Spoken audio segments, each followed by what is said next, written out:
Gracias.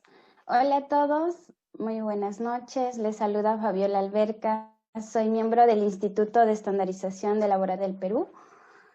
Les damos la cordial bienvenida a todos nuestros amigos que nos vienen viendo a través de la plataforma Zoom del grupo de Facebook de Uroanálisis.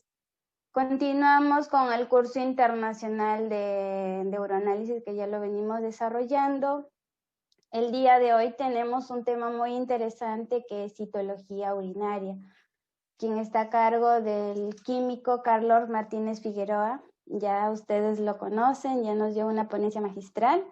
Él es experto en el área de uroanálisis, quien con su alta pericia el día de hoy va a desarrollar un tema muy importante. Adelante, químico. El público lo espera. Muchas gracias por la presentación. Es un gusto estar aquí otra vez con ustedes. Y esta vez toca un tema que ya empezamos con la parte de sedimento urinario. Y está a mi cargo empezar con la celularidad de que se puede encontrar en el sedimento. Bueno, antes de empezar, me gustaría que analizáramos esta frase porque conforme vayamos avanzando en la presentación nos vamos a dar cuenta que pues hay ciertos términos o cierta forma en la que nosotros reportamos partículas que realmente no es del todo adecuada. Y ahorita vamos a ir analizando cada una de ellas. Y bueno, para empezar es importante tener en cuenta que para el reporte de partículas que vamos a encontrar en el sedimento urinario debemos de tener en cuenta o sustentar nuestro reporte basados en artículos científicos internacionales que tengan evidencia sólida. Y bueno, esto a manera de justificación de por qué les estoy impartiendo yo este tema, es un tema que me interesa bastante, en el que yo he tenido que leer también mucho para poderles dar esta plática. Entonces, por ejemplo, a finales del año pasado terminé un curso de citología de líquidos que estaba enfocado principalmente a la citología urinaria. Este fue avalado por la Sociedad Española de Citología. Pues además he tenido algunos otros cursos también de citología urinaria y pues varios de ellos han servido para poderles dar este material que vaya, está de acorde a lo que los grandes expertos en la clasificación de las células nos dicen. Bueno, para empezar, quiero que analicemos estos términos y veamos cuáles aplicamos a nuestro reporte, ¿sí? Por ejemplo, células de uretra, células de urotelio uretral, células de pelvis renal, de uréteres, de vejiga, células redondas, células epiteliales, naviculares, caudadas, células epiteliales altas y células de transición. Y aquí se genera esta pregunta, ¿cuál de estos términos estamos seguros que son de utilidad? ¿Sí? Por ejemplo, en el caso de células epiteliales, ahorita vamos a ver que este término en realidad no nos dice absolutamente nada. Es un término que debemos de abandonar lo más pronto posible en cuanto al reporte de las células, porque no nos dice nada en absoluto, al igual que, por ejemplo, células redondas. Aquí les pongo células de transición, y esto es principalmente porque es un término que actualmente se está proponiendo que ya se deje de utilizar y se cambie por células de urotelio, que es el término más preciso, y que muchos de los artículos de investigación ya se refieren a este epitelio de esa forma, ya no como un epitelio de transición. Bueno, ahora sí vamos a empezar a ver lo que es la clasificación de las células del tracto urinario, que sería el tema principal. Y bueno, para esto vamos a empezar a hablar un poquito de las generalidades de histología para ir avanzando de poco a poco. Entonces nosotros sabemos que la estructura funcional y estructural de un organismo son las células, ¿sí? Estas células tienen sus organelos para llevar a cabo distintas funciones metabólicas. Cuando estas células que tienen, por ejemplo, actividades especializadas que son similares, se empiezan a juntar para llevar a cabo la formación de distintos tipos de tejidos, ¿sí? Estos tejidos a su vez también se van a unir para formar estructuras más grandes que serían los órganos. Los órganos tienen distintos tipos de tejidos para poder llevar a cabo sus funciones. Tienen, por ejemplo, unos más que otros, dependiendo de la función que ejerzan. Y de esta forma forman los órganos, que a su vez los órganos al unirse también forman los aparatos y sistemas, y estos a su vez van a formar el organismo como tal. Quedándonos en la parte de los tejidos, estos tejidos se dividen en 4 grupos, o son 4 tipos. Los tejidos musculares, epiteliales, conectivos y nerviosos. En este sentido, nosotros nos vamos a enfocar a los tejidos epiteliales, que son 2 tipos. Los tejidos epiteliales pueden ser de tipo glandular o de cubierta y revestimiento. Los de cubierta y revestimiento son los que vamos a analizar en esta ponencia. Y bueno, para hablarles generalmente qué son los tejidos epiteliales de cubierta y revestimiento, bueno, dentro de sus características son que las células están dispuestas en láminas continuas, ¿sí? Son láminas que están una encima de otra. Por ejemplo, acá, este es un tejido epitelial escamoso, ¿sí? Las células que se encuentran en la base son las células más inmaduras. Conforme van ascendiendo, estas van madurando hasta llegar a las células totalmente maduras, que por ejemplo aquí son células de tipo superficial que va a cambiar su morfología, ¿sí? Siempre bajo un tejido epitelial se encuentra un tejido conectivo. ¿Por qué razón? Porque los tejidos epiteliales no tienen vasos sanguíneos, ¿sí? Entonces, ¿cómo reciben sus nutrientes? Los reciben a través de un tejido conectivo, ¿sí? Esto no tiene vasos sanguíneos, entonces el tejido conectivo es el que los alimenta para que puedan madurar y puedan llevar a cabo sus funciones. Bueno, estos tejidos epiteliales tienen distintas funciones. Por ejemplo, van a cubrir superficies. Estas superficies son tanto internas como externas. Sí, un ejemplo de cubierta externa sería la piel, y las internas serían los órganos huecos. No nos vamos lejos, por ejemplo, la vejiga. Entonces tienen función de protección, ¿sí? Como estos órganos huecos pueden ser invadidos por microbiota, que puede estar ahí de forma normal, tiene que haber una protección para que éstas no puedan ingresar al organismo. Pueden también tener funciones de absorción o secreción, ¿sí? Un ejemplo sería las células tubulares renales, que son un epitelio que tiene la función de absorber algún elemento que se haya filtrado por la orina, no lo haya podido secretar en la filtración glomerular. Aparte, también estas células tienen una alta tasa de renovación celular. ¿Y esto por qué razón? Porque al ser un tejido de protección, que dependiendo su sitio, puede que reciba ciertos daño, entonces este tejido debe de irse renovando constantemente para que este tejido no sea lacerado y pueda haber un proceso infeccioso, por ejemplo. Bueno, ya vimos que es un tejido epitelial. Ahora, estos tejidos epiteliales, ¿cómo se clasifican o cómo se denominan? Para poderlos llamar a estos tejidos, se utiliza una clasificación tradicional que no ha cambiado y sigue utilizándose la misma. Y este tipo de clasificación es meramente descriptiva, ¿sí? Se basa en 2 criterios. Uno de ellos es la cantidad de células que tiene ese tejido, y es así como tenemos tejidos simples, estratificados y pseudoestratificados, ¿sí?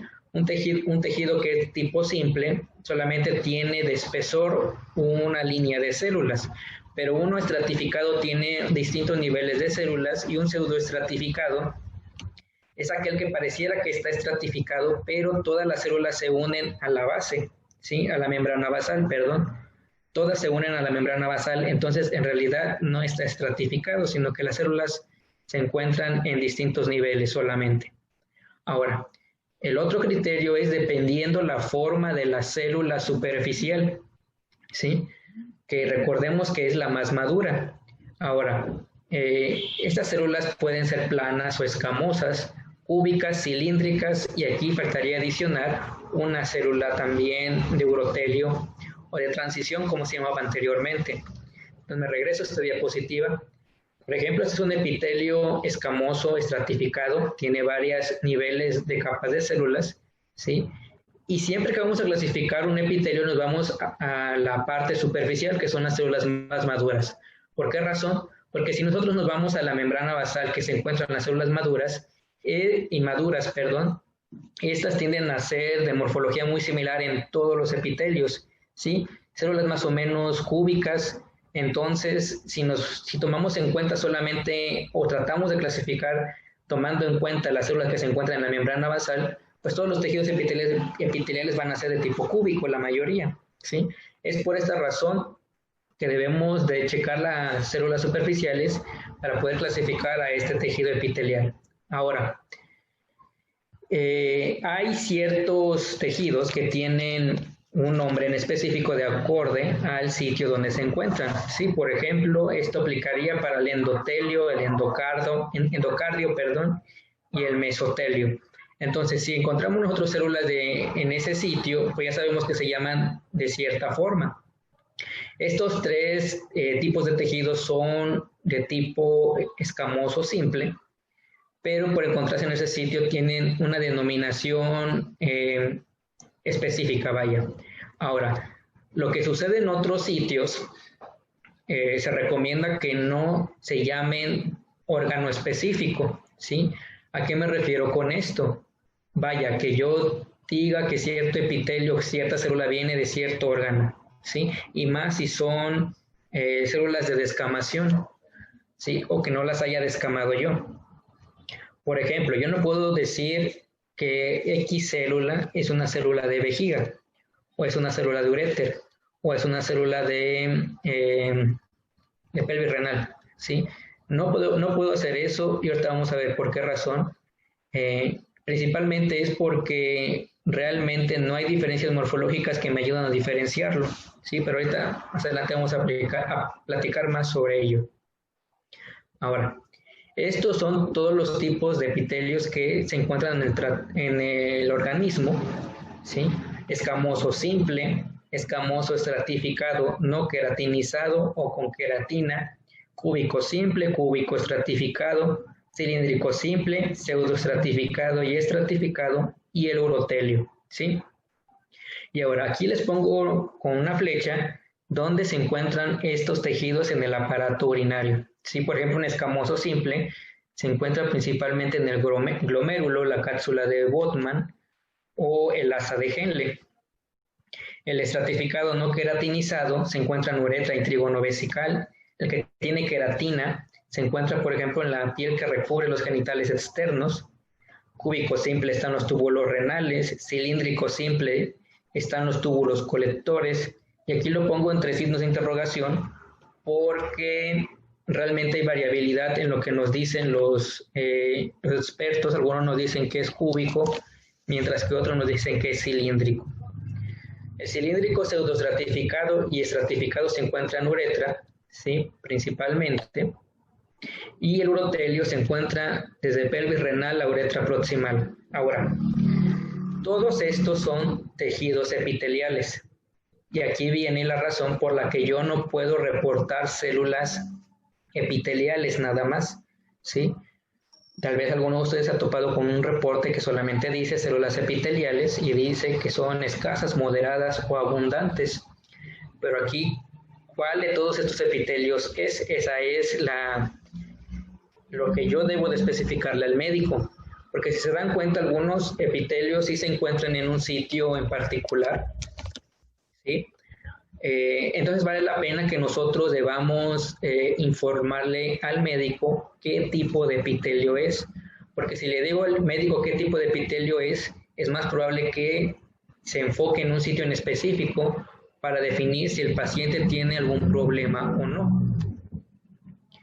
Y bueno, antes de pasar a la clasificación de las células, hay que retomar algunos criterios citológicos para poder llevar a cabo una buena clasificación de estos elementos.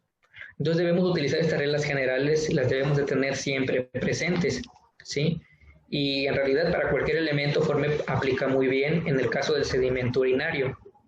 Bueno, para empezar, lo que nos recomiendan, por ejemplo, los en este caso los lineamientos internacionales, es que utilicemos un microscopio de contraste de fases para poder llevar a cabo la clasificación de los elementos.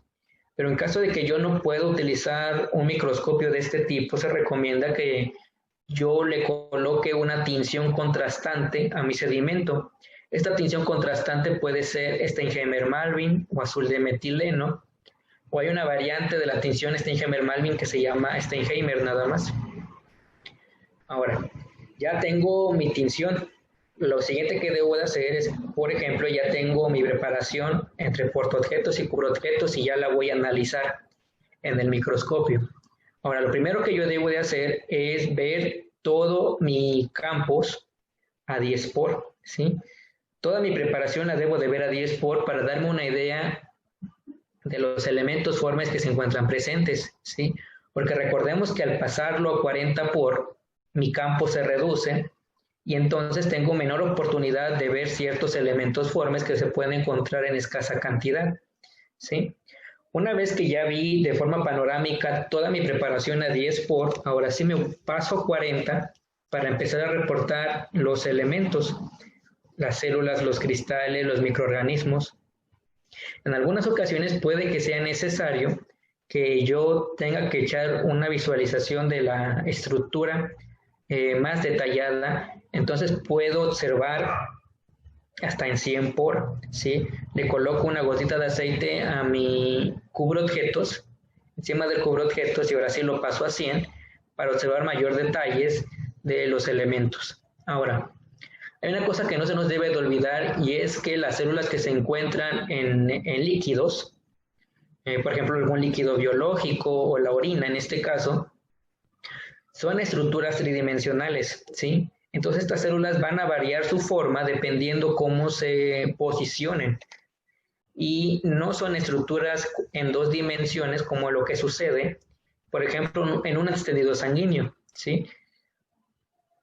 Ahora, las células descamadas pueden diferir del tejido, ¿sí? La base de la clasificación de las células la debemos de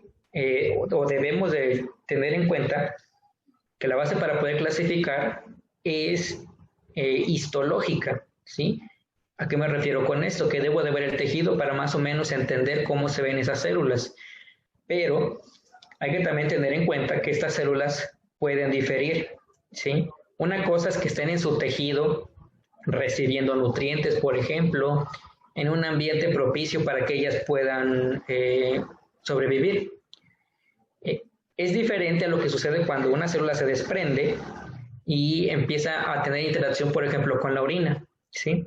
Esta célula puede degenerar, puede tener alteraciones dependiendo la tonicidad de esa orina, se puede hinchar, por ejemplo, se puede deshidratar. Incluso si hay un proceso inflamatorio, estas células se pueden alterar y puede que no presenten la morfología habitual que estamos acostumbrados a observar, ¿sí? Y antes de todo, también debemos de tener en cuenta saber qué tipo de muestra estoy analizando y la historia clínica del paciente, ¿sí? Porque dependiendo de la historia clínica del paciente, yo más o menos puedo tener en consideración qué elementos formes voy a observar, ¿sí? O qué elementos formes voy a buscar. Por ejemplo, en un paciente con nefropatía diabética, pues voy a poner la atención en buscar ya sean cilindros, por ejemplo, o células renales. Un paciente litiásico o con cálculos, ¿qué es lo que voy a hacer? Pues voy a tratar de buscar células de urotelio probablemente, ¿sí? Entonces eso más o menos me va a saber orientar qué es lo que yo estoy buscando. También, por ejemplo, nos puede ayudar para algún tipo de célula que yo tenga dudas, porque hay algunas células que sí me pueden meter en problemas en la identificación. Entonces también veo la clínica del paciente y si la clínica coincide, pues es muy probable que sí sea esa célula, ¿sí? Bueno, para hablarles ligeramente de la tinción Steinheimer-Malvin, esta tinción se desarrolló por estos dos personajes, Steinheimer y Malvin, en los años 50, ¿sí? Y la principal razón por la que la utilizaron era para diferenciar a los leucocitos, ¿sí? A los leucocitos que estaban sin teñir y los teñidos, En este caso que ellos decían que los leucocitos que no se teñían eran propios de una pielonefritis, ¿sí? Pero posteriormente estudios establecieron que esto no era cierto y vaya, la tinción dejó de utilizarse, siendo que hasta recientemente se volvió a emplear para poder contrastar los elementos formes y poder clasificarlos de forma adecuada. Ahora, se ha mencionado que esta tinción es de tipo supraorbital, pero eso no es cierto y ahorita vamos a ver por qué. Bueno, en este caso hay una variante que se llama tinción Steinheimer. Esta tinción está modificada y se emplea usualmente en Europa y Asia. Y los colorantes que la conforman son dos, es el azul rápido y la pironina B. ¿Sí? Ambos colorantes son catiónicos, en otras palabras son básicos que se van a unir a estructuras ácidas, ¿sí? Ambos. Pero la cuestión aquí es que la pironina B, además, se une específicamente al ARN, ¿sí? Entonces eso presenta una ventaja en la identificación de ciertos elementos. Ahora, el azul rápido me va a colorear los núcleos, por ejemplo, azules, y aquellas proteínas que también son ácidas también de color azuloso. Mientras que la pironina B, dependiendo de la cantidad de ARN que se encuentre en el citoplasma, me va a dar coloraciones rojas. Entonces, por ejemplo, aquí estas dos imágenes representan células teñidas con este colorante. Por ejemplo, quiero que analicen esta célula que es una célula de urotelio, ¿sí? ¿Cómo se ve su citoplasma de rojo? Eso quiere decir que la pironina B se unió aquí a una estructura que tenía ARN. ¿Qué estructura podría ser? Podrían ser, por ejemplo, ribosomas, ¿sí? Lo que es una célula de urotelio, cuando maduran, todavía siguen sintetizando proteínas, entonces tienen gran cantidad de ribosomas. Es por esta razón que sus citoplasmas quedan de color rojo. Aparte, si se dan cuenta, su núcleo también tiene esa misma coloración. ¿Y eso por qué razón? Pues probablemente porque hay mucho ARN mensajero que se está sintetizando a nivel nuclear, ¿sí? Ahora, en comparación con las células escamosas, que una célula escamosa cuando madura a célula superficial ya no sintetiza proteínas. Entonces, si se dan cuenta, su citoplasma ya no es rojo, sino que ya es azul, al igual que su núcleo, ¿sí? Porque ya no hay ARN en el citoplasma o en el núcleo, por esa razón se ve en esta tonalidad. Pero, si vemos a la célula intermedia, tiene el citoplasma todavía rosáceo, al igual que el núcleo. ¿Por qué razón? Porque todavía sigue sintetizando proteínas en menor cantidad, pero lo sigue haciendo. Ahora, en el caso de la tinción Steinheimer-Malvin, o la fórmula original, está conformada con cristal violeta y safranina O. Ambos colorantes también son catiónicos que se van a unir a estructuras ácidas, ¿sí? Se ha querido mencionar que, por ejemplo, en ese caso, tanto el cristal violeta como la safranina O tienen las mismas características de las tinciones de Romanowsky, que son ácidas y básicas, pero no, estas tinciones son básicas que se unen a estructuras ácidas. Ahora, entonces estos dos colorantes se combinan para otorgarme ciertas características de la célula. Por ejemplo, me puede dar núcleos de violeta, rojo oscuro, dependiendo la actividad que tengan, y el citoplasma me la va a dar en una variedad de rojos a rosas, también dependiendo la cantidad de estructuras ácidas que tengan en su citoplasma. Y bueno, ¿por qué razón la tinción de Steinheimer-Malvin no es una tinción supravital y es un término inadecuado que se maneja? Si se dan cuenta, aquí dice que las tinciones supravitales son aquellas que se introducen en tejidos vivos o células vivas, sí, que han sido removidas del cuerpo. ¿Esto qué quiere decir? Que una tinción supravital es aquella que tiñe a células que están vivas, ¿sí? Que todavía no han perdido su vitalidad. Lo que es la tinción de Steinheimer-Malvin tiñe estructuras que ya perdieron esa vitalidad, que ya perdieron la permeabilidad de la membrana y entró el colorante. Dicho de otra forma, va a teñir a las células que ya murieron. Entonces, por esta razón, Steinheimer-Malvin no es una tinción supravital. Ahora, El colorante Steinheimer-Malvin realmente es muy fácil de conseguir y es uno de los colorantes más baratos que existen. Y esta es su forma de preparación, ¿sí? Necesito, por ejemplo, cristal violeta en polvo, etanol al 95%, oxalato de amonio, agua purificada o destilada, safranina O y ya, ¿sí? Y aquí están las concentraciones en las que se puede preparar: 3 gramos de cristal violeta, 20 mililitros de etanol, 0.8 gramos de oxalato de amonio y 80 mililitros de agua purificada. Esta sería mi solución 1.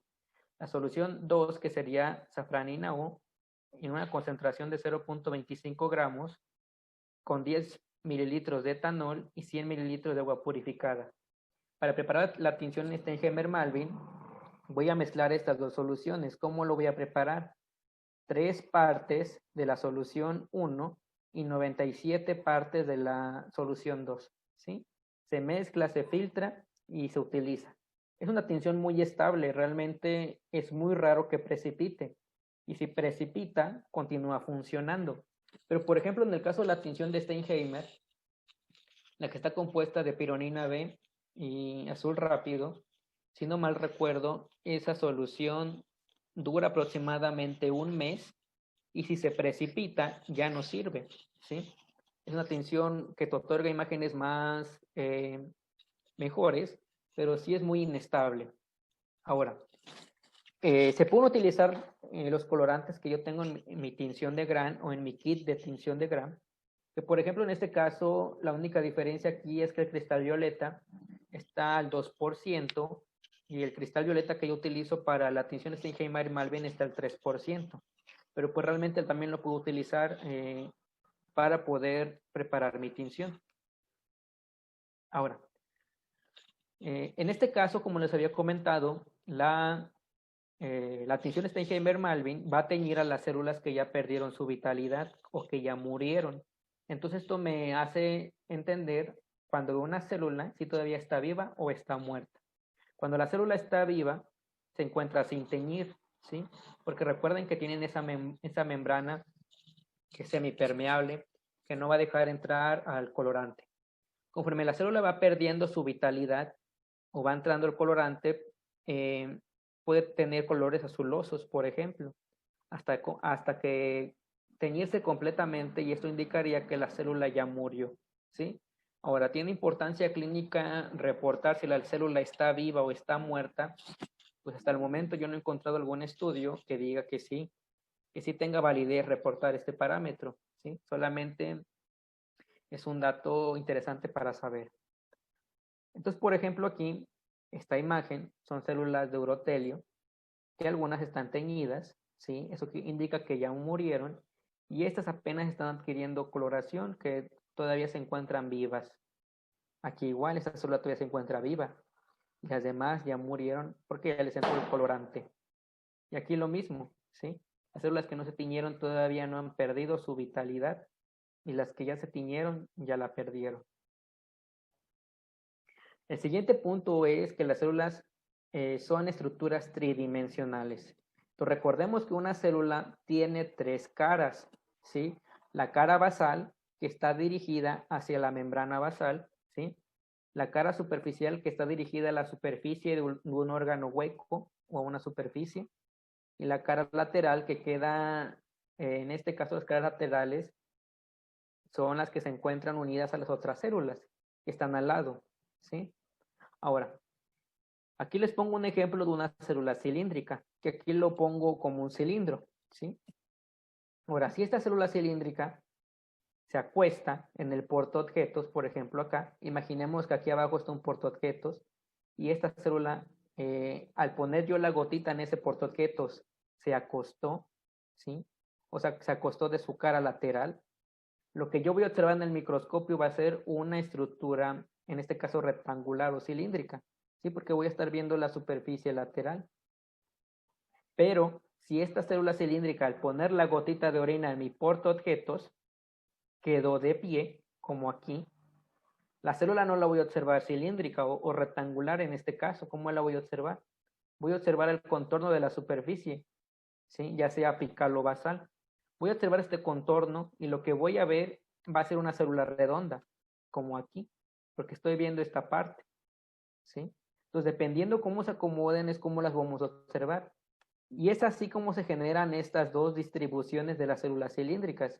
Si las células cilíndricas se quedan acostadas, se desprende un pedacito de tejido cilíndrico y se quedan acostadas, voy a ver esta distribución en empalizada que le llaman los citólogos.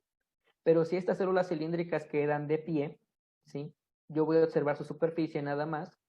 Voy a observar células esféricas en una distribución que se le conoce como panal de abejas, ¿sí? Ambas son células cilíndricas, solamente que están dispuestas de forma distinta. En el caso de las células escamosas también sucede lo mismo. Recordemos que las células escamosas son células planas, ¿sí?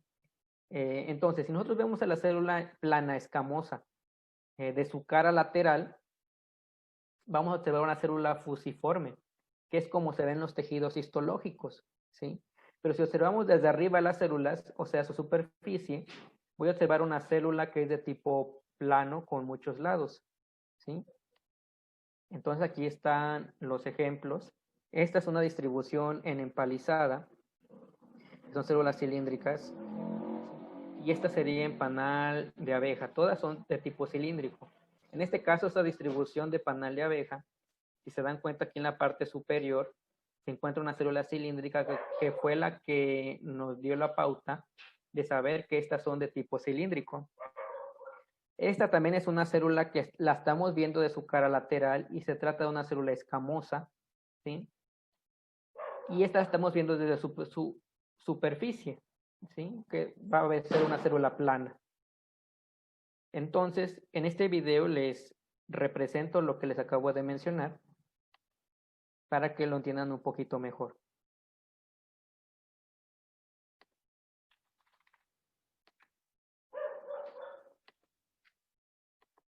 Entonces, si se dan cuenta, esta célula se ve fusiforme, ¿sí? Se le empieza a golpear en el cubreobjetos y ahora se van a dar cuenta que la célula va a girar, ¿sí? Vean cómo se ve la forma fusiforme. Y ahorita en unos instantes gira. Y ya tiene la forma con la que habitualmente nosotros lo observamos, ¿sí? Entonces, si nosotros observamos células fusiformes, la estamos viendo de su cara lateral. Entonces aquí se los vuelvo a repetir, ¿sí? Este es un corte histológico de un tejido escamoso de tipo transversal, un corte transversal. Entonces se dan cuenta las células aquí se aprecia muy bien que son células planas, ¿sí? Células muy delgaditas con un pequeño núcleo.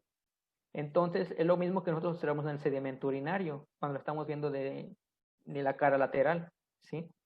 Ahora, si nosotros vemos a la célula escamosa desde su superficie, ¿sí? Vamos a ver una célula irregular con muchos lados, que en este caso también es como la vemos en el sedimento urinario. Y lo mismo pasa con otros tipos de células, por ejemplo, el urotelio. Esta es una microfotografía de la superficie de urotelio de vejiga. Entonces vean cómo se ven aquí los hexágonos, ¿sí? Y esto también lo vemos en el sedimento urinario. Vean aquí cómo se ve muy bien este hexágono, ¿sí? Vean este otro, también es otra microfotografía, en este caso teñida con anticuerpos. Chequen aquí cómo se ven los núcleos de color azul, citoplasmas de color rojo, pero vean cómo se ven esas estructuras geométricas desde la superficie, observando la superficie del tejido. Y es algo muy similar a lo que observamos en el sedimento urinario. Por ejemplo, esta imagen que les coloco aquí también es un fragmento de tejido de puras células superficiales y vean la similitud que tiene con estas otras de acá arriba. También pasa lo mismo que con el epitelio escamoso. Si vemos a la célula escamosa, de urotelio en un corte transversal, vean cómo se ve aquí la célula de urotelio que está abrazando a las células intermedias. Vean cómo se ven estas prolongaciones. Y lo mismo pasa, o también se puede observar en el sedimento urinario. Vean esta célula superficial, y aquí se ven las pequeñas prolongaciones que está abrazando a las células intermedias. Y lo mismo pasa con esta otra. Estos huequitos que se ven aquí, Nosotros podemos pensar que se tratan de vacuolas, pero no son vacuolas, sino que son los espacios donde se encontraban incrustadas las células intermedias, ¿sí? Vean muy bien.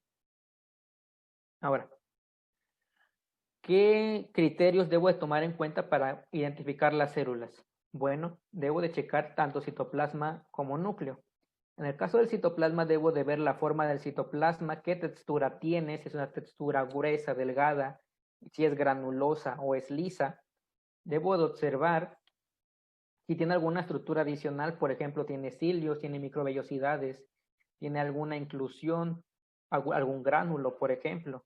El tamaño de la célula, ¿sí? Ahora, hay que tener en cuenta que los tamaños varían y no son estrictos, vaya, ¿sí? Porque en algunas ocasiones he visto que tratan de identificar o clasificar las células de acuerdo a su tamaño, que si la célula supera los 10 micrómetros, por ejemplo, ya no es renal, por poner algún ejemplo, pero eso realmente no debe ser así. Los criterios no deben ser tan estrictos. En el caso del núcleo, yo debo de ver la cromatina de ese núcleo cómo es, si es una cromatina fina o es gruesa, ¿sí? Si está degenerada también, por ejemplo, la forma del núcleo, si es redondo, si es ovalado, si es elíptico, si tiene nucleolos, cuántos tiene, 1, 2 o 3, o ninguno, como la membrana nuclear, delgadita o muy gruesa, y la relación núcleo-citoplasma. En el caso de la relación núcleo-citoplasma, no es un criterio que se utilice ampliamente para clasificar a las células benignas, ¿sí? No pasa lo mismo que en hematología, que por ejemplo en hematología nos dicen mucho la relación núcleo-citoplasma para los elementos tanto inmaduros como maduros, pero lo que pasa en el sedimento urinario, que cuando se trata de células benignas, realmente no se utiliza. ¿Por qué razón? Porque realmente son relaciones núcleo-citoplasma realmente bajas, porque hay muchísimo citoplasma. ¿Cuándo es importante ver la relación núcleo-citoplasma? En los procesos malignos, ¿sí? Que las células neoplásicas tienden a tener muy poquito citoplasma y a veces para clasificarlo, por ejemplo, en una morfología reactiva de una neoplásica, así debo de ver la relación núcleo-citoplasma, porque si supera cierto punto de corte, ya podría clasificarla como neoplásica y no como reactiva. Ahora, principalmente el citoplasma nos va a decir de dónde viene esa célula, ¿sí? ¿Qué tipo de célula es? Y el núcleo nos dice la actividad de esa célula y sus condiciones. ¿A qué me refiero con actividad? Si la célula está en síntesis de proteínas inactiva o está activa, ¿sí? Que recordemos que cuando una célula está activa en el proceso de síntesis de proteínas, presenta cromatina granular, o se le puede también llamar abierta, y presenta también nucleolos, ¿sí? Cuando una célula ya maduró totalmente, ya no sintetiza proteínas, su núcleo se vuelve epinóptico o cromatina condensada. En cuanto a su condición, ¿a qué me refiero? Si la célula es benigna, si es reactiva o es neoplásica. Ahora, la morfología puede variar, como les había comentado, dependiendo las condiciones de la célula. Por ejemplo, cuando una célula recientemente descama o se desprende, es de tipo geométrica. Pero si esta célula empieza a degenerar, va a perder su forma, ¿sí? Por ejemplo, una célula de tipo cúbico, por ejemplo, de los túbulos renales, cuando se desprende del túbulo renal, esta célula es cúbica. Pero al irse degenerando, el citoesqueleto deja de funcionar. Y recordemos que el citoesqueleto es el que va a darle la forma a esta célula. Aparte, deja de funcionar el citoesqueleto y puede que les entre agua o puede que se les salga el agua, dependiendo si la orina está hipertónica o está hipotónica. Y es así como la célula al final de cuentas la terminamos viendo redonda, ¿sí? Cuando en un principio era cuadrada. Lo mismo pasa con el urotelio.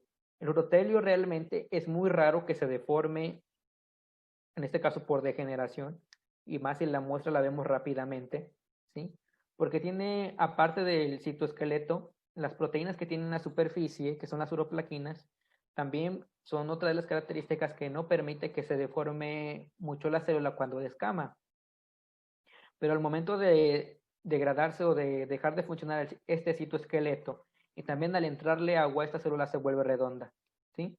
Y aquí les pongo unos ejemplos. Esta célula más o menos cuboidea, que es una célula renal, pues pasa a una célula de tipo circular o esférica cuando les entra agua. Lo mismo pasa con el urotelio. El urotelio, al tener la forma geométrica de un hexágono, pasa a ser una célula redonda porque el citoesqueleto ya le dejó de funcionar.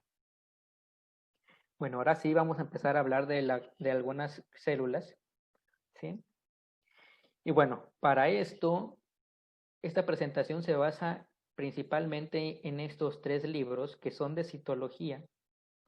Uno de ellos, que es el primero, es el Sistema de París para reportar la citología urinaria, que se publicó en el 2016, si no mal recuerdo. Este sistema proviene de una reunión que ocurrió en París en el año 2012, al parecer, más o menos, esos años, donde se reunieron varios citólogos de varios países que tienen una investigación activa en cuanto al campo de la citología urinaria, y establecieron que se deben de implementar criterios de estandarización, ¿sí? Tanto para la toma de muestra como para la clasificación de células y la clasificación de procesos neoplásicos. Entonces fue así como se originó este sistema, que nos habla un poquito de la clasificación benigna de las células. Y estos otros 2 libros que el editor o el autor principal es el doctor Leopoldo Cos, que se considera el padre de la citología urinaria, que ese personaje fue el que clasificó las neoplasias del tracto urinario, ¿sí? Que las separó de tipo plano y de tipo papilomatoso.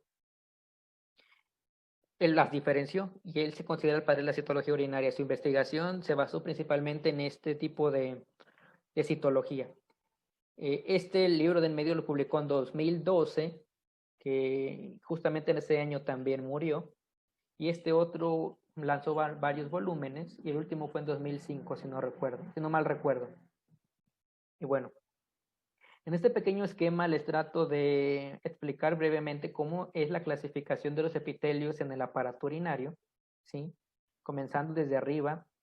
Si se dan cuenta, en los túbulos renales se encuentra este color más o menos beige, que es donde se encuentra el epitelio cúbico, ¿sí? Es un epitelio cúbico simple, de una sola capa de células.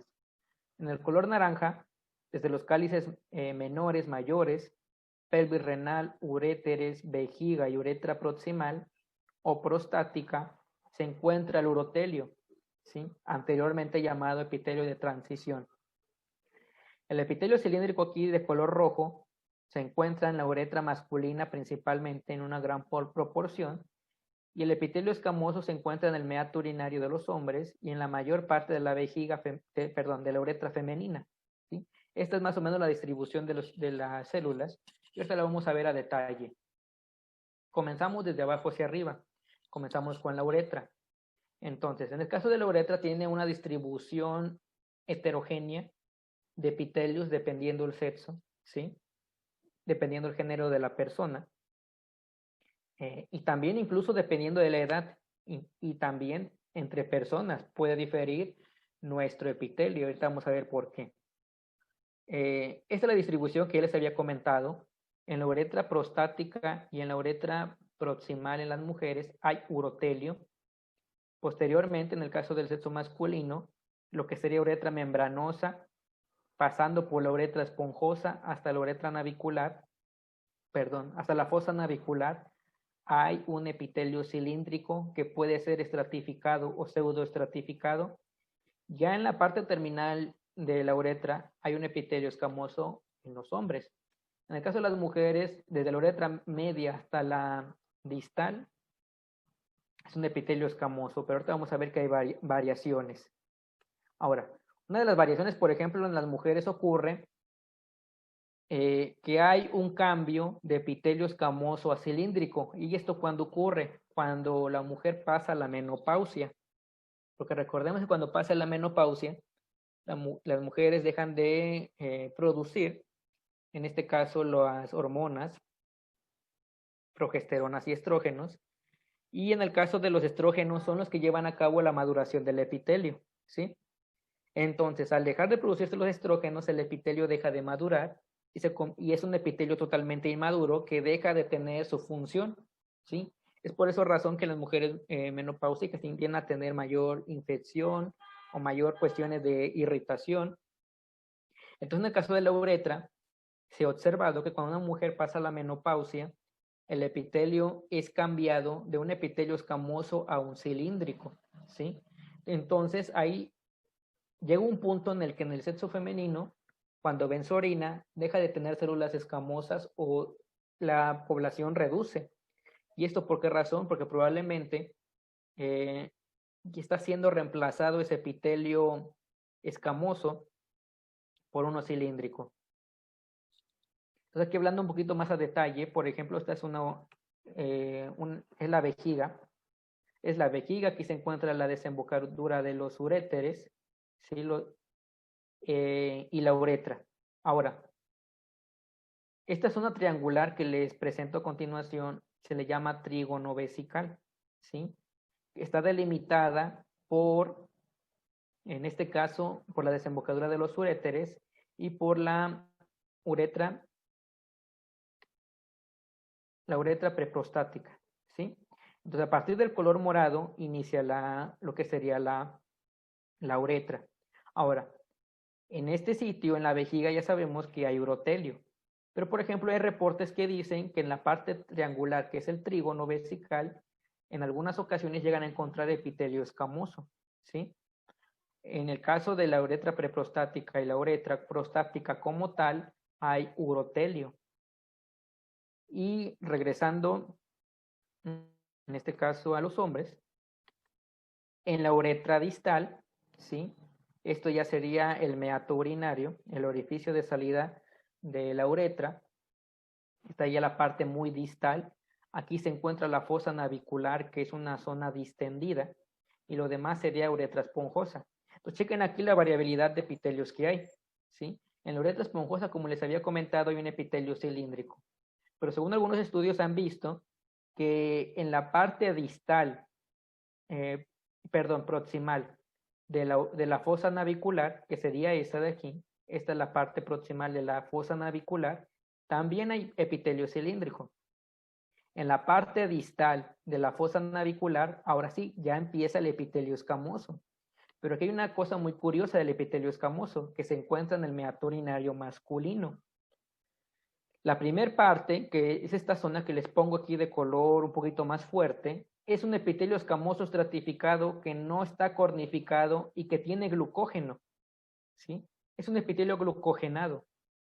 Y es algo muy interesante porque se piensa que este sitio es el que mantiene a la microbiota lactobacilar, porque en la uretra masculina también hay lactobacilos.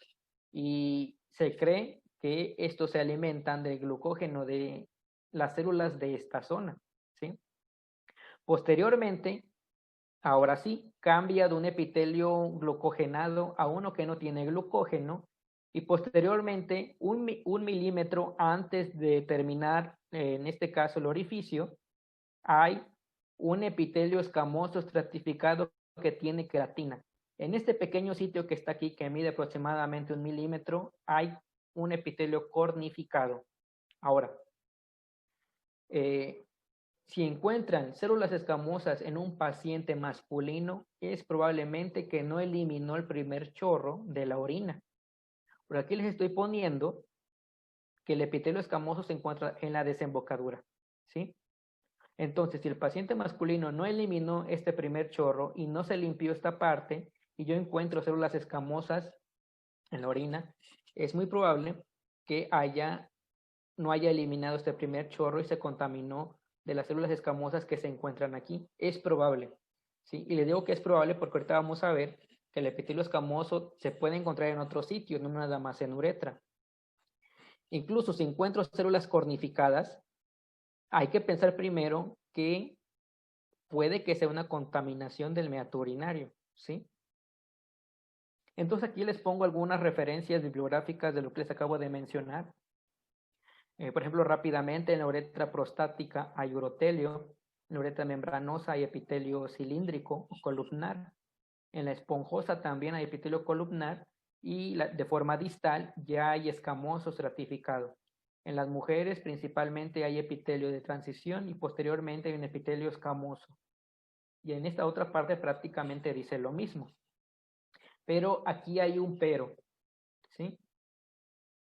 ¿Cuál es ese pero? Que existen variaciones en el tipo de epitelio entre individuos, ¿sí? Si ustedes agarran un libro de histología, les va a decir todo lo que les acabo de mencionar, que en la uretra prostática hay urotelio, que en la uretra membranosa y esponjosa hay epitelio cilíndrico y que en la parte distal hay epitelio escamoso. Pero hay algunos estudios en los que han analizado la uretra de distintos pacientes. Se han dado cuenta que hay variaciones en el epitelio, ¿sí? Y ahorita vamos a ver también que en la vejiga también hay variaciones en el epitelio, ¿sí? Entonces, por ejemplo, normalmente en la uretra prostática hay urotelio, pero en algunos pacientes se ha observado que también puede haber epitelio cilíndrico, ¿sí? En la uretra femenina también se ha encontrado que hay epitelio cilíndrico en la parte media, ¿sí? Entonces, si en una mujer le encuentran células cilíndricas, es probable que sí sean de ella, ¿sí? Porque a veces piensan que la orina está contaminada o algo por el estilo, pero puede que sí estas células se hayan descamado de un epitelio cilíndrico que se encontraba en la uretra, ¿sí? Normalmente puede que no esté, pero en algunos pacientes puede ocurrir que tengan este epitelio en este sitio. Entonces, aquí analizando rápidamente unos cortes histológicos, esta es uretra prostática, ¿sí? Todo este espacio es uretra prostática. Que si le hacemos unos acercamientos, vamos a ver aquí unas células binucleadas que son características del urotelio, ¿sí? Vean la distribución de las células intermedias, ¿sí? Más o menos alargadas. Aquí hay otro que más o menos se disgregó. Se pueden ver células intermedias, vean cómo tienen aquí su cauda. Y células binucleadas. Esto es uretra prostática. Esto es uretra cavernosa. Vean aquí, este espacio es el que se llena de sangre para llevar a cabo la erección. Y este pequeño espacio de aquí es la uretra. Y al hacer unos acercamientos podrán observar que se trata de un epitelio de tipo cilíndrico, ¿sí? Aquí hay otra microfotografía. Y bueno, empezamos a hablar del epitelio escamoso. En este caso, el epitelio escamoso se puede dividir de forma general en 3 estratos o 3 niveles. Citológicamente se dividen en 4, ¿sí? Pero en el aparato urinario se ha propuesto que se divida en 3, ¿sí? Las células que son de la superficie, las más maduras, las células intermedias y las células que se encuentran en las capas profundas, que estas capas profundas abarcan las células parabasales y basales, ¿sí? Este epitelio es el que tiene un recambio celular muy rápido. Las células tienen una vida media de 4 días. Por esta razón es un tejido que siempre vamos a encontrar en la orina, ¿sí? Porque las células están constantemente descamando. ¿Y dónde se encuentran? Como ya vimos, se encuentran en la uretra, pero también hay epitelio escamoso en el trígono vesical, ¿sí? Y además, si en el sexo femenino en las mujeres no se realiza una higiene adecuada al tomar su muestra de orina, las células de origen vaginal también pueden contaminar esa orina y también las puedo observar. Ahora, existe una propuesta de que las células escamosas se deben denominar como células uretrales, pero personalmente yo no considero que sea adecuado. Pero como les había comentado, las células escamosas pueden venir de estos 3 sitios, de uretra, de trígono vesical, de origen vaginal, y aparte otros sitios de la vejiga también pueden tener epitelio escamoso. Como les había comentado, en la uretra existen variaciones entre personas del epitelio, que no son muchas, pero sí existen. Lo mismo pasa en la vejiga. Por ejemplo, algunos estudios mencionan que el 50% de las mujeres tienen epitelio escamoso en el trígono vesical y el otro 50% tienen urotelio, ¿sí? Pero el problema es que cuando llega a nosotros la muestra a nuestro laboratorio, La paciente no llega y nos dice, yo tengo epitelio escamoso en mi trígono, ¿sí? O no llega y nos dice, yo tengo urotelio en mi trígono. Entonces, si la célula escamosa que yo vi, pues puede que sí sea de uretra, porque me dijo la paciente que no tiene epitelio escamoso su trígono. No nos llegan diciendo eso. Entonces, por esta razón, al existir otros sitios donde hay epitelio escamoso, no es adecuado referirse a estas células como células uretrales, porque aparte no existen diferencias morfológicas tanto a nivel histológico como a nivel citológico, son completamente idénticas, ¿sí? Entonces, por ejemplo, aquí les pongo este fragmento del libro del doctor Cos, que en este caso a 39 mujeres hizo algunas biopsias de su mucosa vesical en distintos sitios para ver la distribución o qué epitelio encontraba en ese sitio. Entonces, por ejemplo, él hizo una biopsia de la cúpula de la vejiga, ¿sí? De las partes laterales, del trígono vesical, de la uretra preprostática, incluso también de los uréteres. Lo mismo también hizo con los hombres. Entonces, por ejemplo, aquí hay algo curioso. En el trígono vesical de 39 pacientes que él tenía, a 15 le encontró un epitelio escamoso en este sitio, ¿sí? En la uretra preprostática, vean, de 39 pacientes, a 16 les encontró epitelio escamoso en ese sitio. En la cúpula de la vejiga, de 39 pacientes, a 1 le encontró epitelio escamoso. Y vean estos otros. De esta parte media encontró a 2 pacientes epitelio escamoso y de las partes laterales 3 y 1. ¿Sí? Entonces vean que dependiendo el tipo de individuo también puede que varíe el epitelio que se encuentre en la vejiga. Y también ocurre lo mismo en la uretra. En el caso de los hombres, aquí sí varía menos. Por ejemplo, de 61 hombres, solamente a 3 les encontró epitelio escamoso en el trígono vesical, ¿sí? Pero de todas formas, si nosotros encontramos células escamosas en la orina, pues no podemos asegurar que son de uretra, ¿sí? ¿Qué tal que nos llega uno de esos 3 pacientes y nosotros no sabemos, ¿sí? Uretra preprostática le encontró a 2 pacientes, ¿sí? En los demás sitios no encontró. Ahora, esta metaplasia escamosa, este epitelio escamoso puede surgir de una metaplasia, ¿sí? Pero el problema es que cuando ocurre una metaplasia, las metaplasias que ocurren a nivel del aparato urinario son totalmente maduras. ¿A qué me refiero con maduro? Que la célula se diferencia completamente y que no puede ser distinguida de otro tejido del mismo, vaya. Poniéndoles un ejemplo. Aquí en la cúpula de la vejiga, de forma normal, hay urotelio. Pero si en este sitio ocurre una metaplasia escamosa madura, el urotelio cambia a epitelio escamoso totalmente diferenciado. Y este epitelio escamoso que se encuentra en este sitio, yo no lo puedo diferenciar del que se encuentra en la uretra y del que proviene del nivel vaginal. ¿Sí? No lo puedo diferenciar. Incluso, por ejemplo, el epitelio escamoso que se encuentra a nivel de trígono se le llama de tipo vaginal. ¿Por qué razón? Porque esa misma razón, porque no se pueden diferenciar, ¿sí? Y aquí les pongo este fragmento de este libro que nos dice que las áreas de metaplasia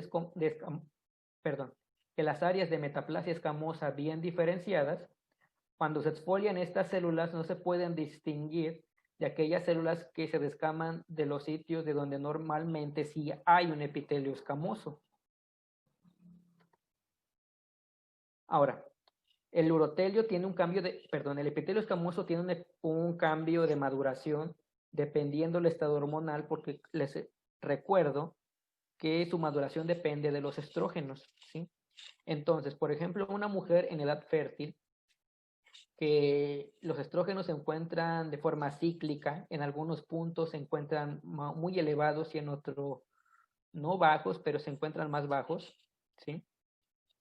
Puede que yo encuentre células totalmente diferenciadas, o sea, células superficiales o células intermedias. En una recién nacida, yo puedo encontrar células superficiales. ¿Por qué razón?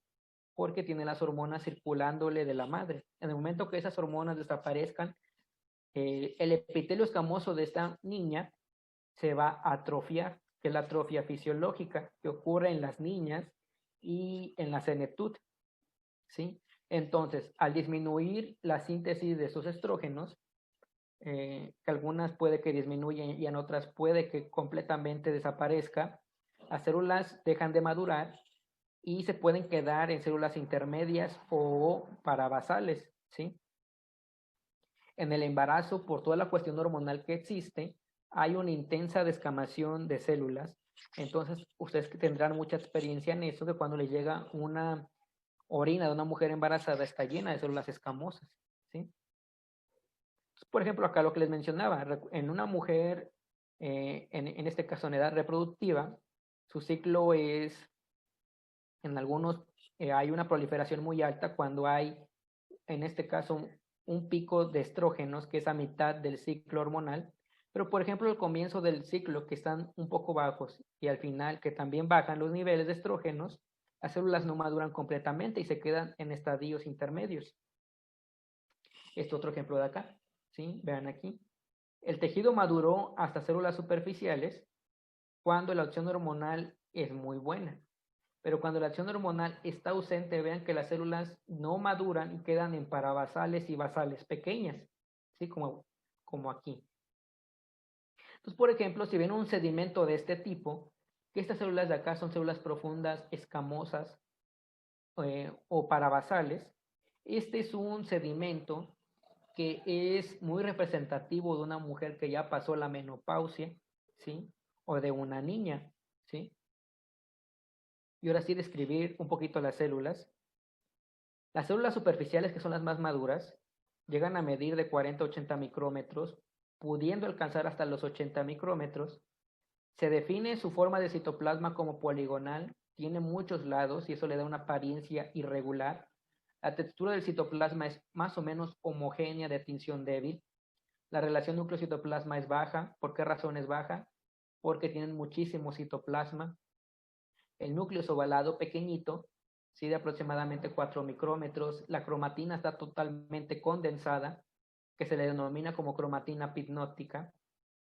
Aquí no tiene contorno nuclear, no aplica porque la cromatina ya condensó, al igual que el núcleo también no aplica porque la cromatina está condensada.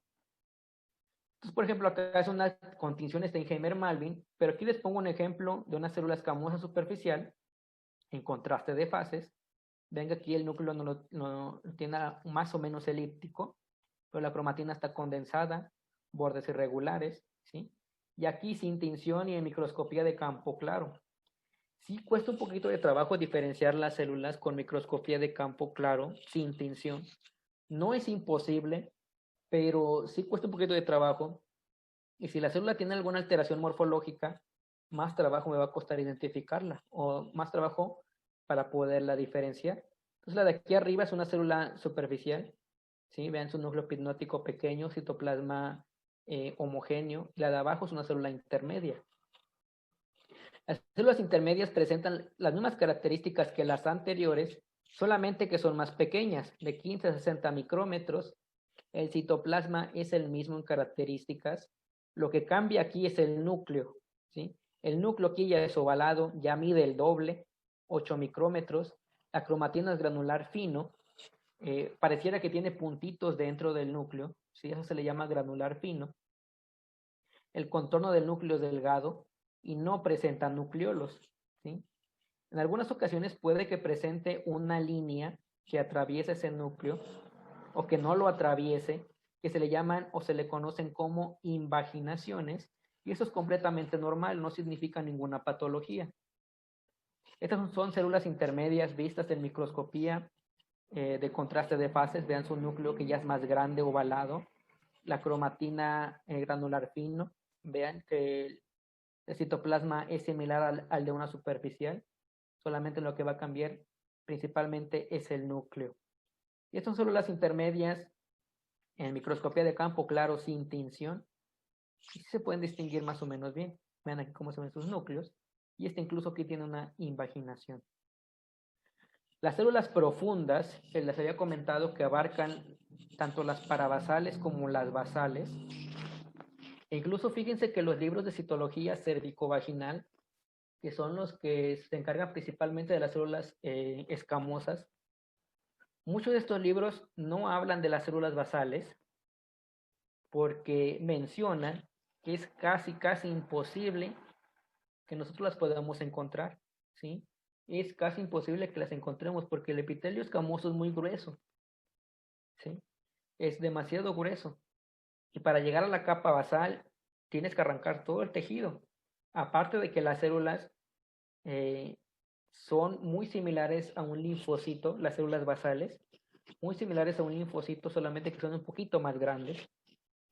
Pero sí es muy difícil observarlas, que incluso el sistema Bethesda, que es la estandarización de la citología cervicovaginal, no las menciona, ¿sí?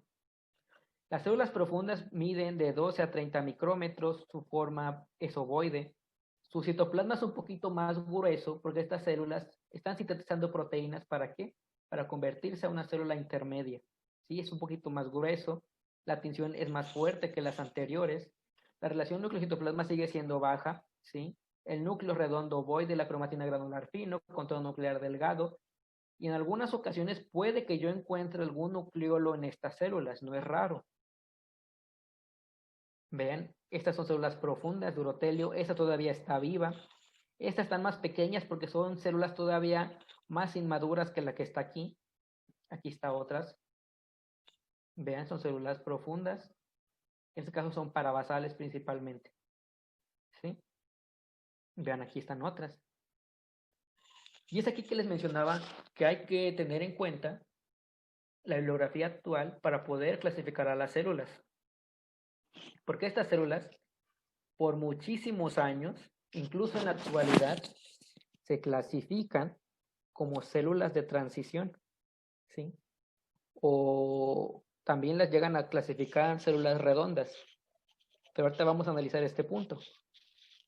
Vean aquí, este es contraste de fases de estas células parabasales. Vean acá, las mismas características. Incluso algunas, si se dan cuenta, como que presentan aquí un pequeño espacio. Este espacio está lleno de glucógeno, ¿sí? Aquí también más o menos se ve. Y aquí también. Tiene glucógeno ese espacio. Y estas son sin tinción. Lo que les mencionaba. Estas células se han clasificado por muchísimo tiempo como células de transición, incluso como células renales, ¿sí? Entonces, si queremos clasificar a las células, no hay que ir con los libros de uroanálisis. Un ejemplo de ellos es el GRAPH. No hay que ir a revisarlos porque están mal en esta parte, ¿sí? Y no lo digo yo, lo dicen los expertos en citología. Por ejemplo, acá, en el A me dice que es una célula de transición y en el B que son células renales. ¿Sí?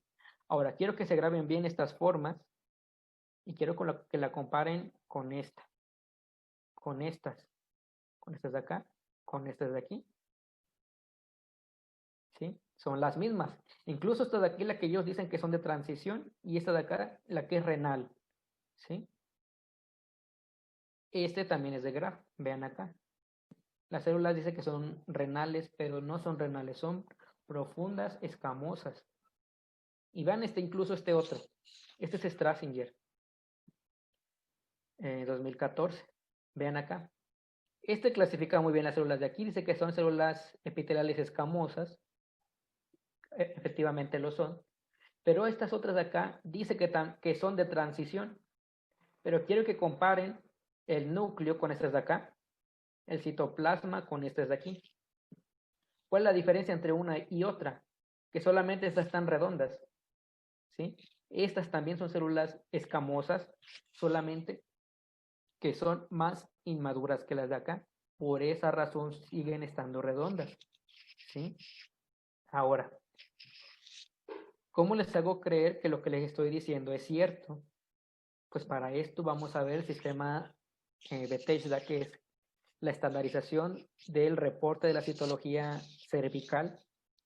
Y vean aquí, se ve muy bien una célula superficial, núcleo epinótico, citoplasma con muchos lados irregulares, ¿sí? Más o menos homogéneo. Estos gránulos que tienen acá se llaman gránulos de queratoialina. Una célula intermedia, vean que aquí tiene la invaginación, cromatina granular fino. Y vean esta de acá. Célula parabasal. ¿Sí? Ahora chequen esta. y compárenlas con estas. ¿Sí? Claramente estas células están un poquito más redondas porque les entra agua. ¿Sí? Pero son células parabasales del epitelio escamoso. ¿Sí? No son células de transición. Y no nos vamos lejos. Por ejemplo, esta imagen de acá. Esta imagen de aquí es idéntica a las que les acabo de mostrar y que dicen que son de transición. Pero adivinen qué. Esta es una muestra de un exudado cérvico-vaginal. ¿Sí? Entonces las células que están ahí son células cervicales. ¿Sí? Y vean que son las que se llaman como de transición. Y eso es una mala clasificación que existe y que se debe de eliminar. Ahora, ¿cuál es el significado clínico de las células escamosas? Bueno, la principal razón por la que se encuentran es por una contaminación. ¿Por qué? Por falta de higiene. ¿Sí? Por falta de higiene o porque no se eliminó el primer chorro. Y todas las células escamosas de la uretra y todas las células escamosas que se encontraban a nivel vaginal, pues se introdujeron en la orina. ¿Sí? ¿Cuándo sospecho que se trata de una contaminación? Cuando hay microorganismos que tienen apariencia lactobacilar o morfotipo lactobacilar, cuando hay leucocitos degenerados y cuando hay algunos eritrocitos muy escasos. También cuando se pueden observar cuando se inserta un catéter o una sonda en uretra.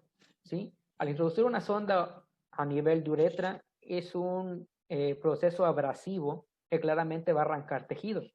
Entonces esto, por decirlo de alguna forma, es una contaminación y no es por algo patológico que le esté ocurriendo al paciente. Ahora, cuando tienen un significado clínico, realmente es muy escaso y es muy raro que tengan un significado clínico, pero cuando lo tienen, cuando hay una uretritis, por ejemplo, puede ser bacteriana por tricomonas. Pero, por ejemplo, recordemos que para investigar adecuadamente una uretritis, la muestra que debo de solicitar es la orina del primer chorro, no la del chorro medio que nosotros utilizamos. Entonces, el diagnóstico de uretritis no lo vamos a llevar a cabo mediante una orina de chorro medio.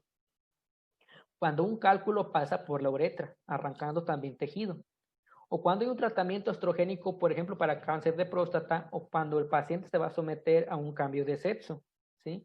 Cuando el paciente se va a someter a cambio de sexo, se ha observado que en la uretra membranosa y esponjosa, el epitelio cilíndrico se cambia por un epitelio escamoso glucogenado.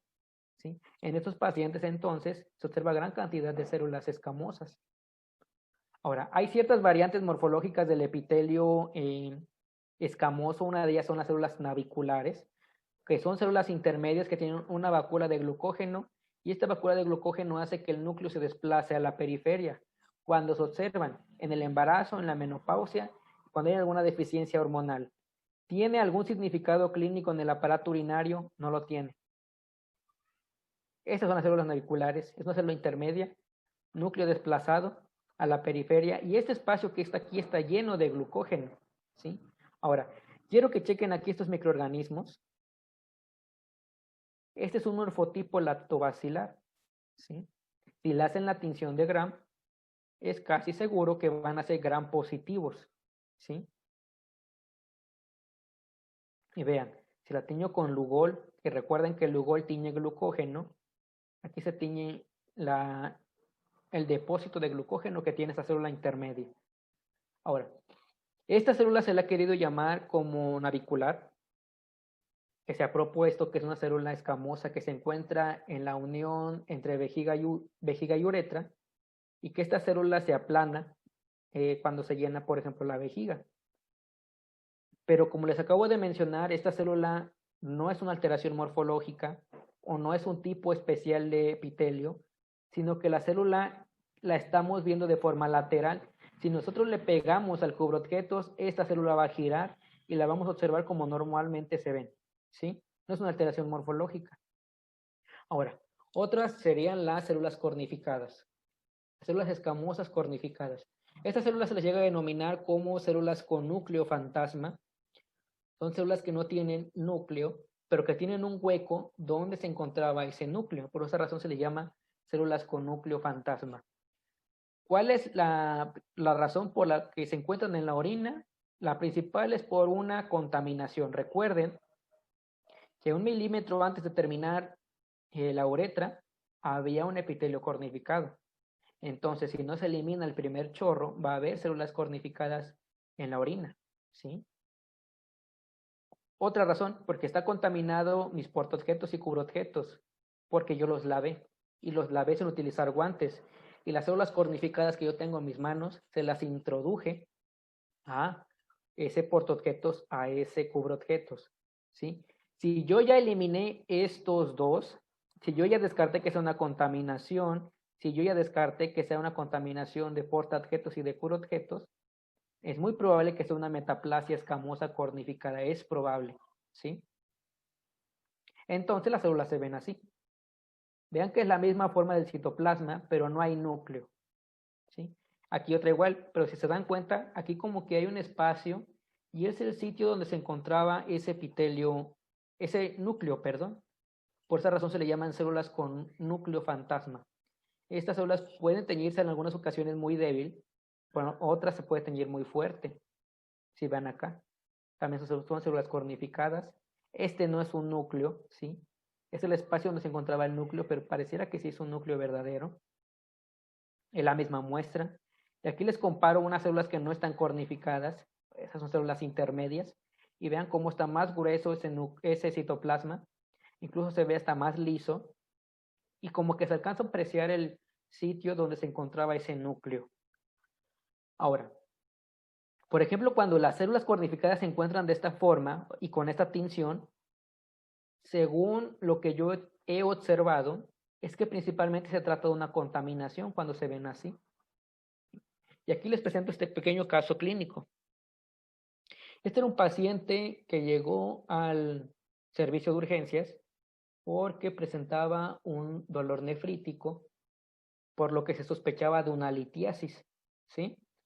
Entonces, este es su sedimento a 10 por.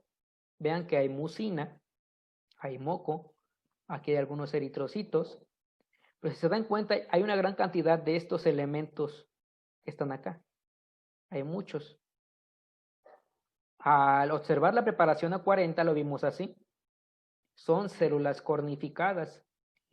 Pero al observarlas así, como les comentaba, yo tengo tengo esa idea de que estas células cuando se ven así son contaminación. Y lo que hice fue montar esta muestra en un portaobjetos y en un cubreobjetos nuevo, que sería la siguiente imagen. Y vean que estas células ya no están, ¿sí? Era una contaminación. Entonces, ahora, yo me pude haber ido con la idea de que esas células cornificadas se encontraban presentes porque el paciente era litiásico y probablemente tenía una metaplasia escamosa, pero resulta que no era así. Entonces, antes de querer confirmar que se trata de una cornificación, debo descartar que es una contaminación, ¿sí? Entonces, vean, aquí también siguen los eritrocitos, aquí siguen, y aquí está la mucina.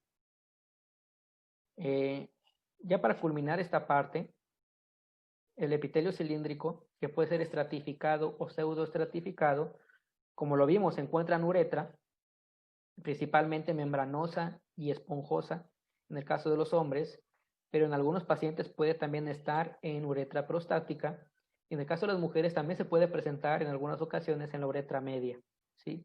Además, también en la vejiga puede que haya epitelio cilíndrico, en algunos pacientes se ha encontrado, ¿sí?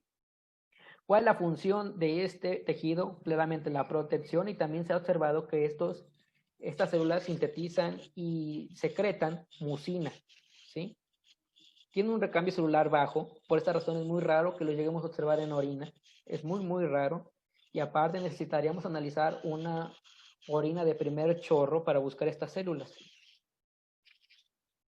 ¿sí? Lo que les mencionaba acá, este también es un estudio que hizo el doctor Cos, en el que aquí buscó epitelio cilíndrico y no epitelio escamoso en la vejiga. Entonces, en este caso fueron 61 hombres y 39 mujeres, ¿sí? Chequen acá. Es más frecuente el epitelio cilíndrico a nivel de vejiga. Incluso a nivel de uréter también encontró epitelio cilíndrico, ¿sí? Por ejemplo, acá en 8 pacientes, en el uréter izquierdo, ¿sí? En la cúpula de la vejiga, de 61 pacientes, en 30 encontró epitelio cilíndrico. Chequen acá. En el trígono, en 46 se encontró, ¿sí?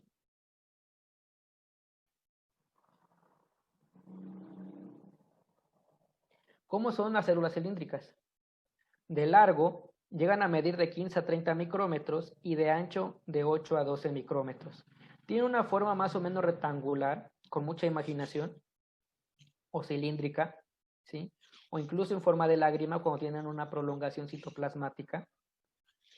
Tienen una tinción, en este caso moderada, citoplasma granular grueso, incluso en la parte superficial, como que se tiende a observar en algunas ocasiones un poquito más grueso, ¿sí? Eso nos da la pauta de que es un epitelio cilíndrico. La relación núcleo-citoplasma es baja, el núcleo es ovalado y se encuentra polarizado. ¿A qué me refiero con polarizado? Que se encuentra cargado hacia una parte del citoplasma. Por ejemplo, estas dos células, el citoplasma se encuentra cargado a la parte inferior y queda un espacio en la parte superior, ¿sí? El citoplasma es granular fino, llega a presentar un nucleolo, la membrana nuclear es delgada. Aquí hay algunos otros ejemplos de células cilíndricas. Ahora, como les había comentado, el epitelio cilíndrico es un epitelio de secreción. Entonces, no es raro que encontremos en el citoplasma algunos gránulos, que estos gránulos contienen esas secreciones, ¿sí? Y que van avanzando y se secretan en la superficie de ese tejido, ¿sí? Es algo característico de este epitelio. Y vean cómo está el núcleo cargado en un extremo, y aquí se encuentra una pequeña prolongación citoplasmática. Ven acá, estas también son células cilíndricas. El núcleo se encuentra polarizado. Aquí se llegan a ver un poquito mejor los gránulos. Vean aquí, este está muy grandote. Y el núcleo polarizado. Vean en este grupo de células, ¿de qué origen serán? Pues son células cilíndricas, porque las que están acá separadas del grupo se ven un poquito mejor. Vean cómo se ve aquí el citoplasma más o menos rectangular y cargado hacia un extremo. Aquí se ven los nucleolos. Vean esta otra célula cilíndrica, que como les mencionaba, la parte superficial tiende a observarse como si estuviera un poquito más remarcada o gruesa. Vean aquí. Y aquí tiene un pequeño gránulo. Estas también son células cilíndricas. Aquí también hay gránulos de secreción. Vean aquí, se ven mejor los gránulos birrefringentes. El núcleo polarizado. Y aquí tiene una ligera prolongación citoplasmática. Estas también son células cilíndricas y sus gránulos de secreción. Y como les comentaba que los libros tienen ciertos errores. Por ejemplo, este, si no mal recuerdo, es un fragmento del libro de Strassinger, que me menciona que esas células de ahí son células transicionales caudadas. Pero vean aquí que tiene estos gránulos, que son gránulos de secreción. Estos gránulos me dan la pauta de que probablemente se trata de un epitelio cilíndrico y no de un epitelio urotelial, ¿sí? ¿Cuál es el significado clínico de las células cilíndricas? ¿Sí? Como se encuentran en uretra, pues el significado clínico principal va a ser de ahí. Una uretritis, por ejemplo. También se encuentran los conductos prostáticos. También puede significar una prostatitis. En hiperplasia prostática se pueden encontrar. En la vesícula seminal también hay células cilíndricas. Y cuando hay vesiculitis también pueden arrojarse en la orina. O como contaminación, ¿cuándo? Cuando se inserta una sonda. Porque les recordaba que esta sonda es una lesión mecánica que me va a desprender células. Por esta razón yo les comentaba que es importante saber cómo se obtuvo la muestra. Porque si yo encuentro muchísimas células cilíndricas en una orina de emisión espontánea, eso es una pauta que me dice que probablemente hay epitelio cilíndrico en la vejiga, que se le conocen como nidos de Brom, ¿sí? Estos nidos hay que tenerles cuidado, que son nidos de epitelio cilíndrico, y hay que tenerles cuidado porque este epitelio puede convertirse a cáncer, ¿sí? Entonces, si en una muestra de, en este caso, chorro medio, si yo encuentro células cilíndricas en gran cantidad, puede que haya una metaplasia cilíndrica a nivel de vejiga que se le conoce como nidos de Brom. ¿sí? Si yo le inserto la sonda al paciente, pues claramente va a haber una gran cantidad de células cilíndricas, pero esto fue porque yo le inserté una sonda, ¿sí? Incluso cuando hay un masaje prostático, también puedo arrojar células cilíndricas en el sedimento urinario. Y bueno, como recordarán, esta sesión está dividida en dos partes. Por el día de hoy culminó la primera parte. El día de mañana abordaremos la segunda parte, que tiene que ver con el urotelio y las células renales y otras células que yo puedo encontrar en orina, ¿sí? Entonces, por el día de hoy termina la sesión de esta primera parte que les hablé de las células escamosas y cilíndricas.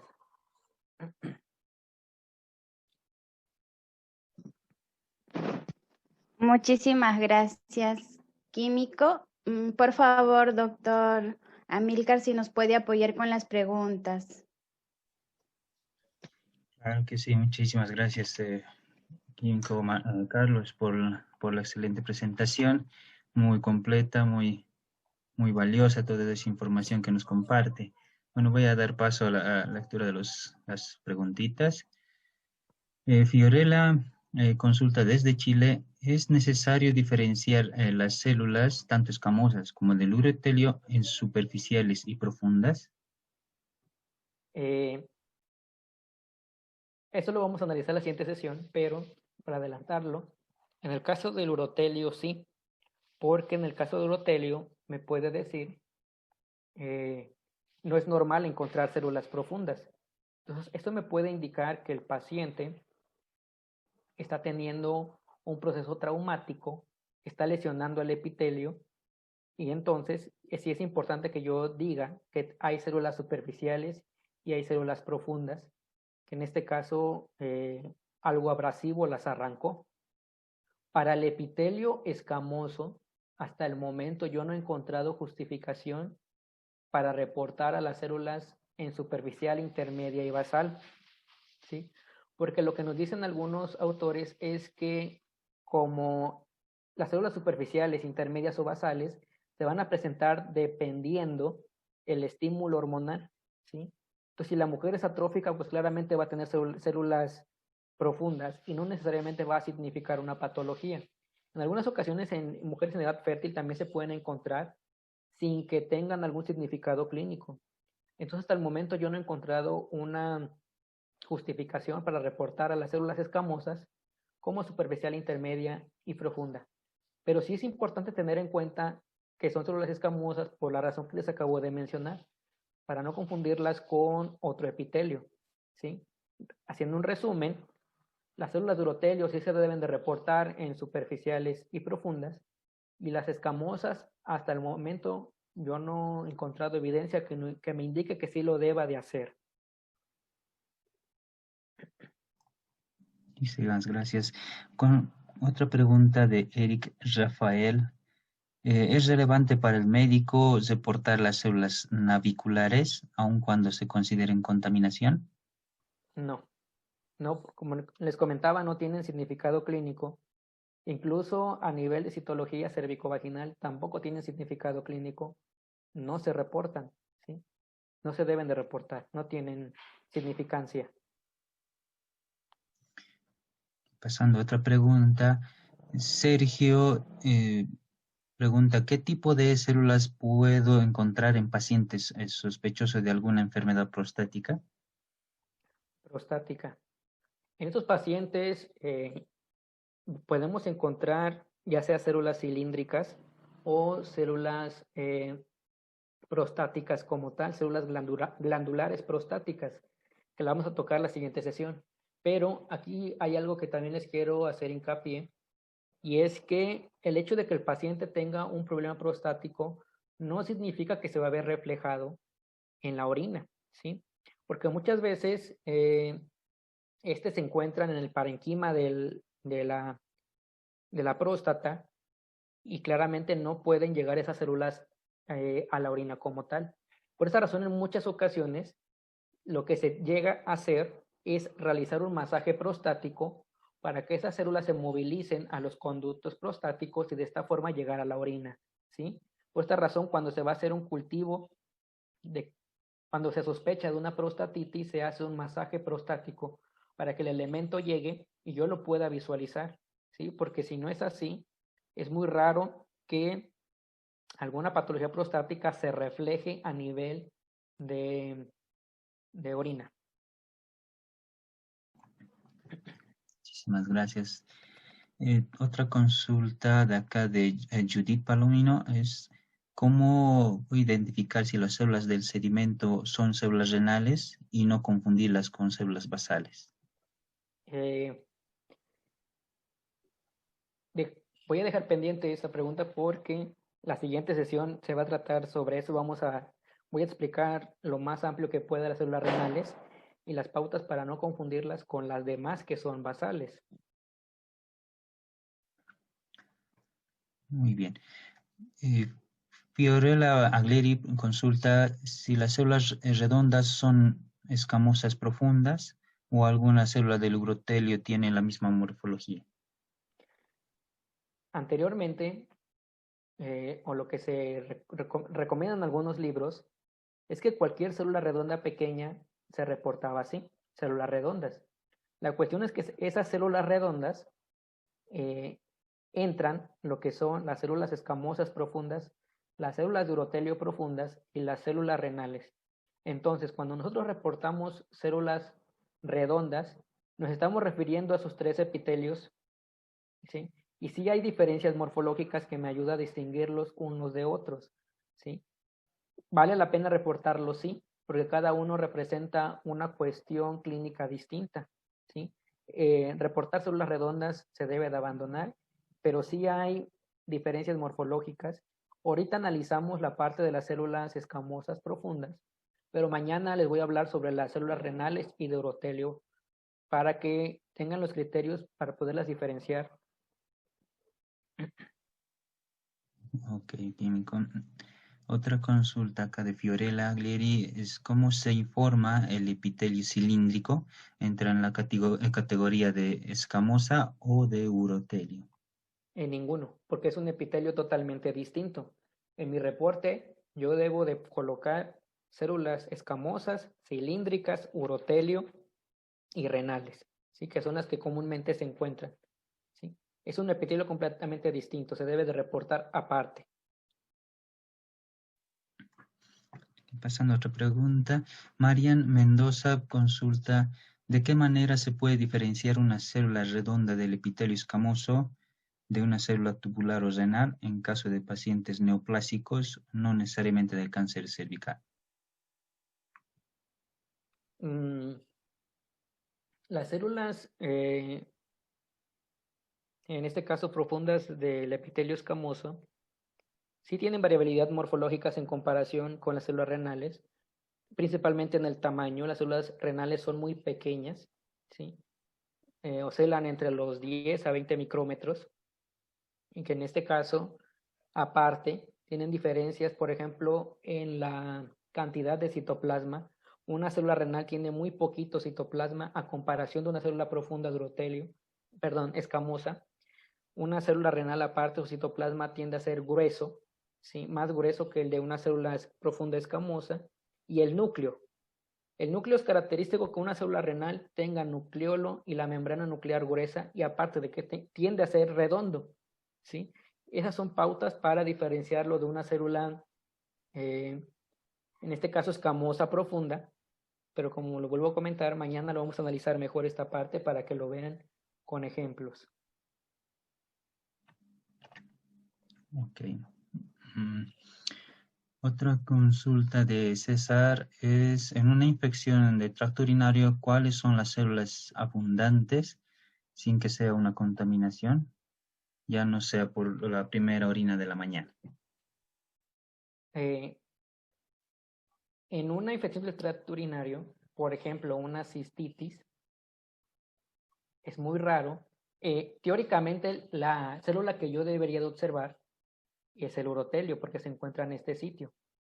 Pero ustedes tendrán en su experiencia que cuando ven una orina de un paciente con cistitis, es muy raro observar células de urotelio. ¿Y esto por qué razón? Porque las células se destruyen muy rápido, degeneran muy rápido, ¿sí? Entonces, al momento de que yo veo la orina, observo una célula apoptótica que ya no se clasifica como urotelio o ya no tiene las características de urotelio.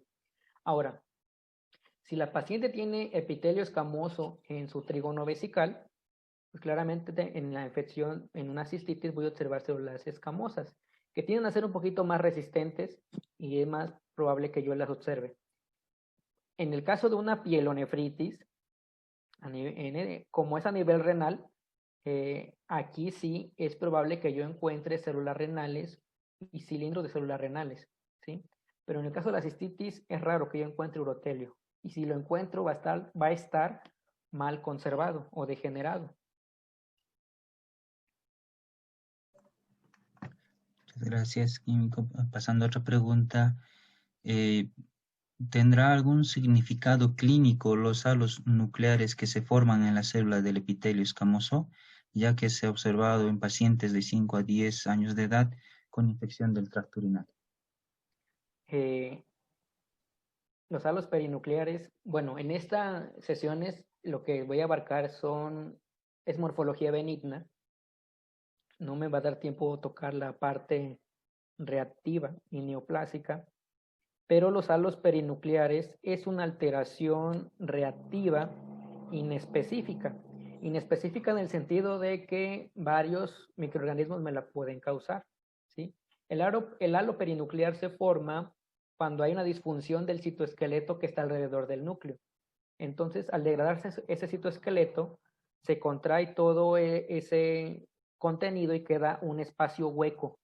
Eso se observa cuando hay una infección principalmente de tipo micótico por hongos del género Cándida, cuando hay infección por tricomonas, y algunos mencionan que en algunas infecciones bacterianas.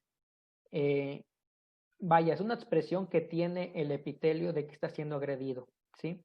Es el único significado clínico que tiene, no tiene un significado clínico en particular que me diga que existe una patología o un microorganismo en específico, ¿sí? Por esa razón entra en el grupo de alteraciones reactivas inespecíficas. Muchísimas gracias. Terminando con dos preguntitas más. María Luz consulta, ¿como tinción se puede usar el azul de metileno del Wafler o el que se usa como en tinción de Silnil? Ambos se pueden utilizar. Aquí la cuestión es que el azul de metileno se debe de dejar aproximadamente 15 minutos para que penetre bien la célula y la tiña de forma adecuada. Porque si yo le coloco el azul de metileno y la reviso luego, las células no se van a teñir, ¿sí? Y debo de dejarlo aproximadamente 15 minutos para que el colorante penetre y poderlo observar. Pero sí se pueden emplear cualquiera de los dos. Ok, muchas gracias. Para terminar con esta pregunta, Citlali consulta de qué tipo de células puede encontrar en una inflamación o infección de los uréteres. En uréteres hay urotelio. Entonces, si hay un proceso inflamatorio en ese sitio, lo que yo voy a encontrar son células de urotelio o células de transición, como se les denominaba anteriormente. Pero mañana vamos a checar más a fondo esta parte. Ok, muchísimas gracias, Carlos, por las respuestas a todas las preguntas. Bueno, pues los esperamos mañana con muchas ansias para continuar y ver más acerca de este tema. Bueno, le cedo la palabra a Fabiola para que podamos ya terminar con la sesión. Muchísimas gracias, Carlos. Sí, hasta luego. Gracias, doctor David, por la palabra. Bien, hacerle recordar a todos nuestros participantes que por la premura del tiempo y la cantidad de ponentes no es factible hacer lectura de todas sus preguntas o inquietudes, pero por favor, todas esas preguntas háganos llegar al grupo de Telegram que el químico Carlos con mucho gusto nos estará apoyando en sus respuestas, por favor. Muchísimas gracias, químico. Como siempre, nosotros aprendemos muchísimo con sus charlas magistrales, de verdad, muy agradecidos. Gracias también, doctora Milcar, por su colaboración con nosotros y agradecerles también a todos ustedes, nuestra audiencia, que nos vienen escuchando desde el inicio del curso. Agradecida y nada más decirles que el día de mañana, por favor, les esperamos a la misma hora, que nuestro estimado químico con muchas ansias nos va a seguir continuando el tema de citología urinaria. Buenas noches con todos. Hasta luego, que descansen. Hasta mañana, buenas noches. Igualmente.